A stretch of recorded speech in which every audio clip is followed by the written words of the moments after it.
বিসমিল্লাহির রহমানির রহিম।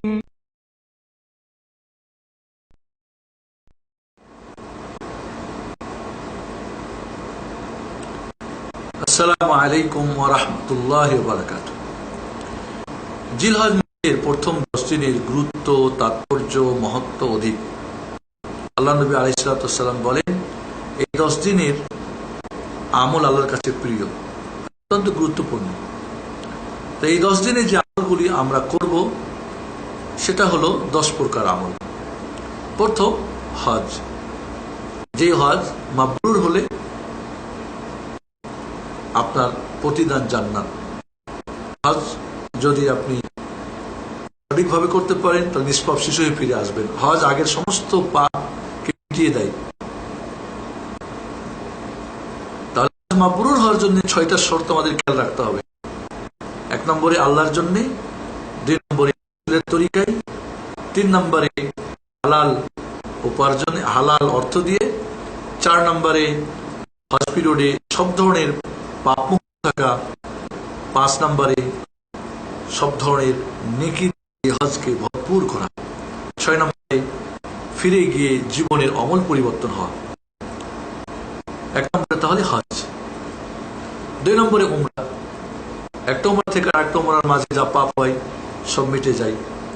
এবং বেশি হজ উমরা করো, তোমাদের পাপ এবং তোমাদের অভাব দূর হবে। যেমন আগুন দূর করে লোহা এবং সোনা চাঁদির ময়লাকে। বিশেষ করে রমজান উমরা, যার ফজিলত রাসূল হজ করা। এই জিলহজ মাসেও উমরার জন্য কোনো সুনির্দিষ্ট দিন তারিখ নাই, যে কোনো সময় এই উমরা করতে পারে। 3 নম্বরে আমল কুরবানি। যেই কুরবানি মানে আল্লাহ সান্নিধ্য লাভ করা, যাকে উযহিয়া স্যাক্রিফাইস করা, ত্যাগ ও তিতিক্ষার মাধ্যমে। যেই ভালোবাসা, ত্যাগ, তিতিক্ষা নিয়ে ইব্রাহিম খলিল তার সন্তানের ঘাড়ে গলায় ছুরি ধরেছিলেন, সেই মহান রব্বুল আলামিন সন্তুষ্টির জন্য আমরা যদি কুরবানি করতে পারি তাহলে আমরাও আল্লাহর নৈকট্য, সান্নিধ্য লাভ করতে পারবো ইনশাআল্লাহ। 4 নম্বরে এই 10 দিনের আমল হচ্ছে বেশি বেশি নফল নামাজ পড়া।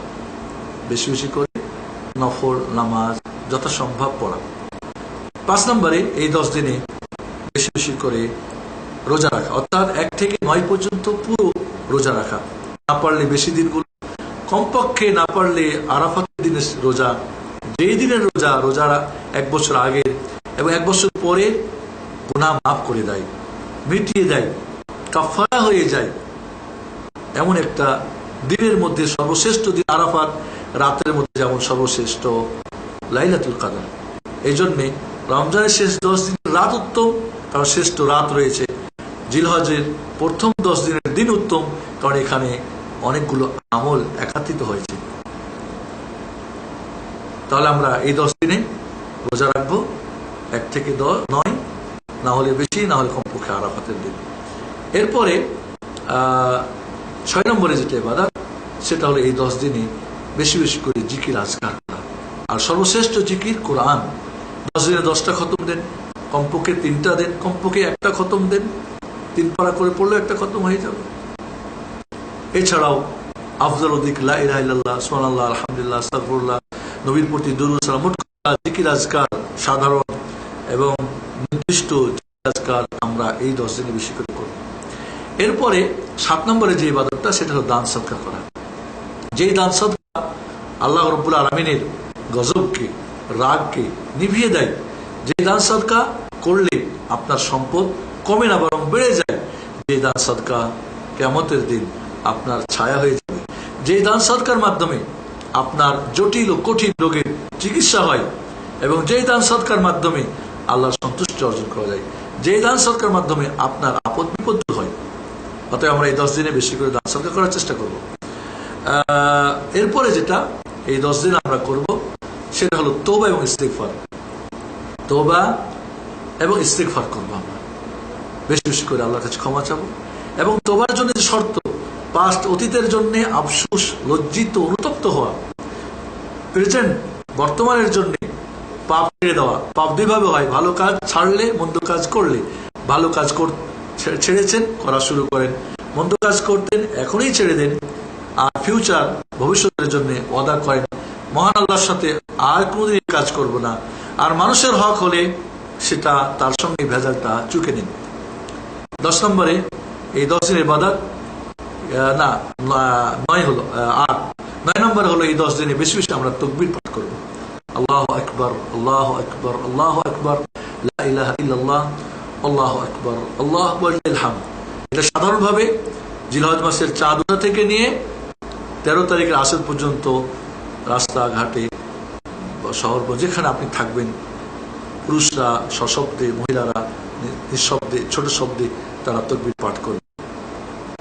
আর একটা নির্দিষ্ট তাকবীর, সেটা হলো যারা হজের বাইরে আছেন, যারা হাজী সাহেব না, হজের দিন অর্থাৎ আরাফাতের ফজর থেকে নিয়ে 13 তারিখের আসর পর্যন্ত প্রতি নামাজের পরে, নামাজে সালাম ফেরার পরে এই তাকবীরগুলো পড়বে। আর যারা হাজে আছেন, হজ করতেছেন, তারা 10 তারিখের জোহরের নামাজ থেকে নিয়ে 13 তারিখের আসর পর্যন্ত এই তাকবীরটা পড়বে। আল্লাহু আকবার, আল্লাহু আকবার, লা ইলাহা ইল্লাল্লাহ, আল্লাহু আকবার, আল্লাহু আকবার, লিল হামদ। 10 নম্বরে ঈদের নামাজ। এটা আমাদেরকে ঈদের নামাজের জন্য মাঠে যাওয়া, কোনো সমস্যা না থাকলে নারীদের জন্য সুব্যবস্থা করা, এমনকি আল্লাহ নবী নারীদেরকে, এমনকি ঋতুবতী নারীদেরকে, পিরিয়ড যাদের চলতেছে তাদেরকেও সেখানে হাজির করতে বলছেন, তবে তারা মুসাল্লায় বসবে না, বাইরে থাকবে, মুসলমানদের দোয়াও তারা শরীক হবে। এই 10 প্রকার আমল। তাহলে হজ, ওমরা, কুরবানি, বেশি বেশি নফল নামাজ, আমরা কি বলে রোজা, এরপরে জিকির আজকার, বিশেষ করে কোরআন তেলাওয়াত, এরপরে দান সদকা, এরপরে তওবা ইস্তেগফার, এরপরে তাকবীর, এরপরে হচ্ছে 10 নম্বরে ঈদের নামাজ।